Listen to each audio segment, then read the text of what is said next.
stage actress. I had done so much community theater with my little brother that I was more than confident in my abilities. So when I had heard that Barnmont Theater was going to have auditions for The Wizard of Oz, I was going to be Dorothy, 100%.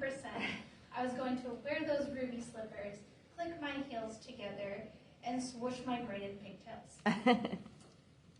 But what I didn't consider was this was a fairly large community theater, bigger than I had ever performed in before. So after rehearsing my monologue and practicing over the rainbow, I finally am at this theater, kids everywhere, but they all knew each other. And I was like, it's okay, I'll make friends, not a problem.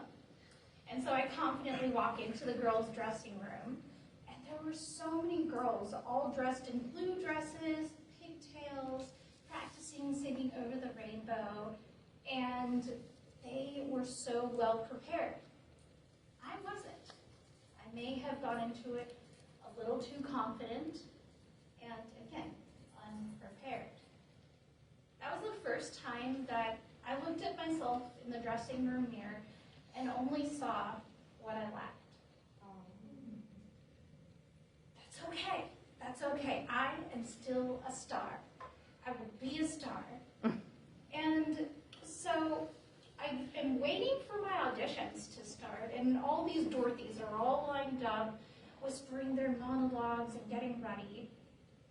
And finally, I step out onto stage. I freeze. I'm obviously standing there just like now. My hands are a little sweaty, I was a little shaky. I was afraid I was going to forget my lines. Okay, fine. So I took a deep breath. I stumbled through my monologue. Okay, it's okay. I have the song to get through. And at that instant is when that feeling of inadequacy really came over me, because I had heard all of the girls sing so beautifully, and I knew that I couldn't compete. So when I tried to sing in front of the judges, it came out weak and cracked, and I started getting shaky, and so they handed me sheet music, thinking that that would help. That made it worse. I had never looked at sheet music. It was as if reading a foreign language. And they even tried constructive criticism and coaching. And at that point, I had such little experience in theater that I didn't understand how to take that constructive criticism. I was in tears, and I ran off stage. I remember sitting behind stage, behind the curtain, crying for like 5 minutes straight. Nevertheless, I still made it as part of the ensemble. And nevertheless, I still continued to do theater. Yet, all of my performances afterwards lacked confidence, lacked gusto. It lacked me and what I could have been.